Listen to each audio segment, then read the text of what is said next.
Hey everyone, welcome back to another video. I'm going to share with you today something that I made myself here. It wasn't created originally by me, I just kind of put it together. And I'm also going to announce a giveaway winner from a recent giveaway that I had on my channel. So stay tuned if you want to see inside this handwriting book and hear who the winner is.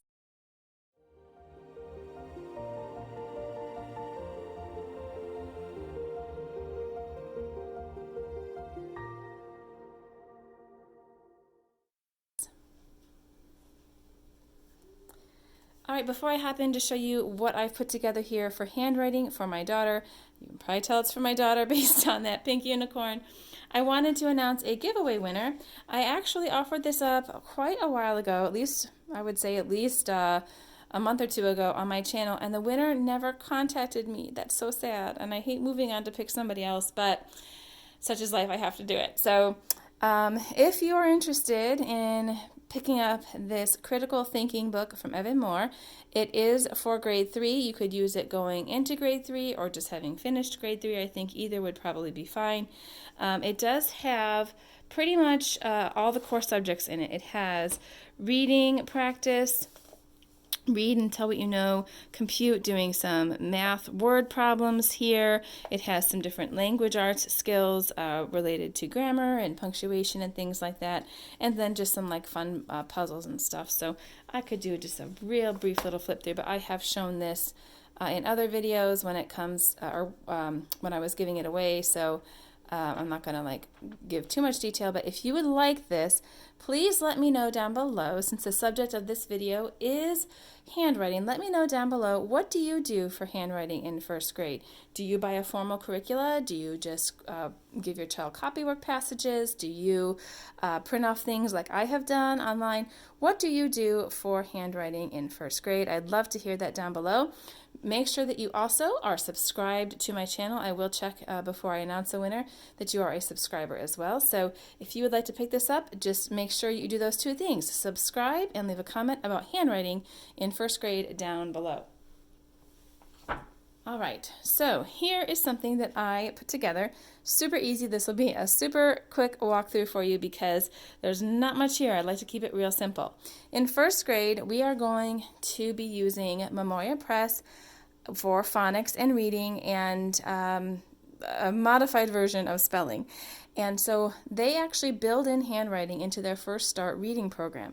So for the first 9 weeks of our school year, when we're wrapping up that First Start reading program, I'm not going to need extra handwriting. We are using the First Start reading program in kindergarten, and I have found it to be completely sufficient for both instructing and how to form the letters and also offering practice. So I don't feel like we need anything for those first 9 weeks. And really, after that, if we were doing the spelling program as intended, we probably wouldn't need a separate handwriting program either. But we are modifying the spelling program a bit, so I actually wanted to create something here to offer some extra practice in letter formation. So what I did is I just I printed off this sheet. I love Canva. If you guys haven't discovered Canva as a homeschool mom, go get a free Canva account, Canva, canva.com. They offer lots of different graphics and things like that to create worksheets and all sorts of good things. So I made that cover at Canva, real super easy. And then I printed off these letter sheets at handwritingforkids.com, and it offers both the letter stroke instruction arrows there as well as some tracing dots with room for practice next to it for both the uppercase and lowercase. And then it does give an ant, or it does give an ant. It does give a word like A is for ant that they can practice actually using the letter within a word. So I like that. And this again, at the first grade level, I felt like this letter size was appropriate. My son actually did this in first grade, and this is the first thing, you guys, that both my son and daughter will do. I mean, if she uses this next year, which I fully intend her to do, this will be the first thing that they've both used, because we actually have done kindergarten quite differently for my daughter than we did for my son. And so what I did is I actually printed front to back of the first two letters, and then for just to kind of switch it up a little bit, I printed off these from a website, and you know what? I'm totally blanking on the name of the website, but I will leave it linked below. It says here barkercreek.com, but I'm not sure if that's the website I went to.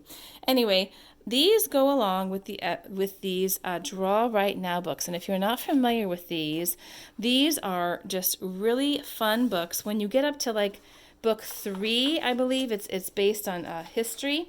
And I know people that actually use this as their history spine, you guys. They use this book as like their base for notebooking, and then the drawing portion they consider art, and then the history topics they just get extra read alouds and use those. So these little books really have lots of uses once you get up into the higher book numbers.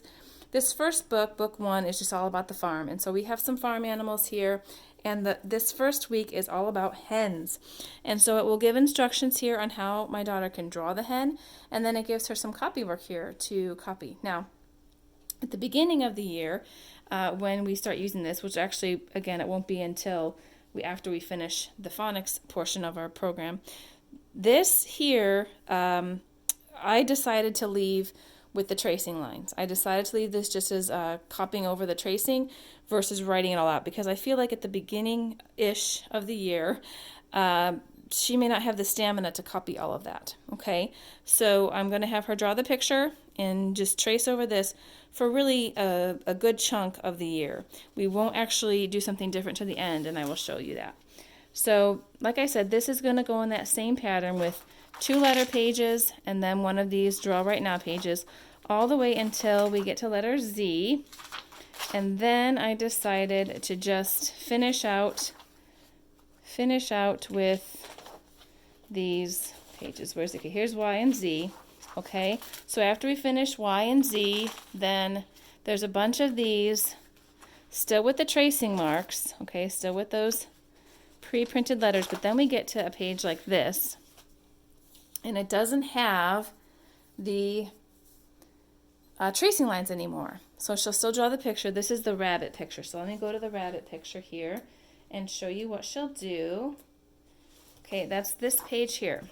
So she will draw the rabbit according to the directions, and then she will actually copy this here. But you see what they've done? They've given her, as a means for helping her form her letters the right size, they've given her just the right, or just a certain space to write it in, so she, can't write a gigantic A-R-E here. She's got to fit it in this space.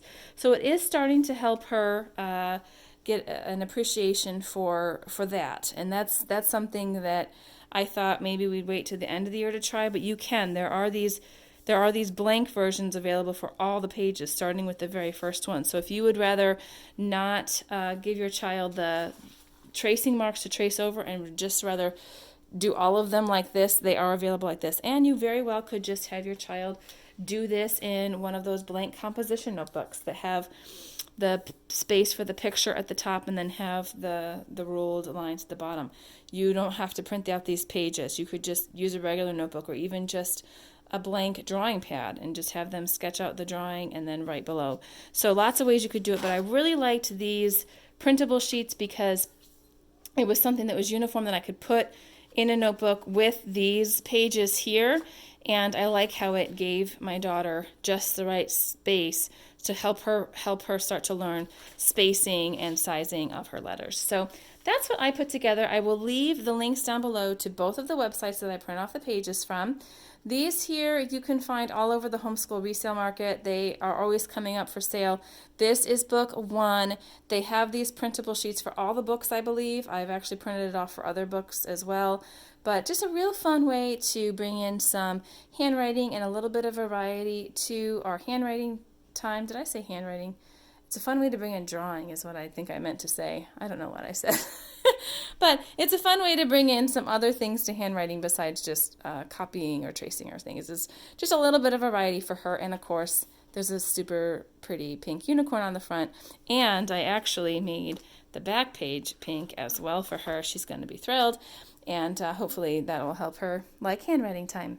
So let me know what you do down below if you would like to get an entry into the drawing for that Evan Moore book that skill sharpener book. I had to think of what it was called. And I will be picking a winner Friday, February 19th. So you can leave your comments down below to enter that giveaway until February 19th, and then I will turn off the giveaway for that and announce the winner in an upcoming video. Take care, everyone. I hope that you enjoyed seeing inside this book, and I will catch you in the next video.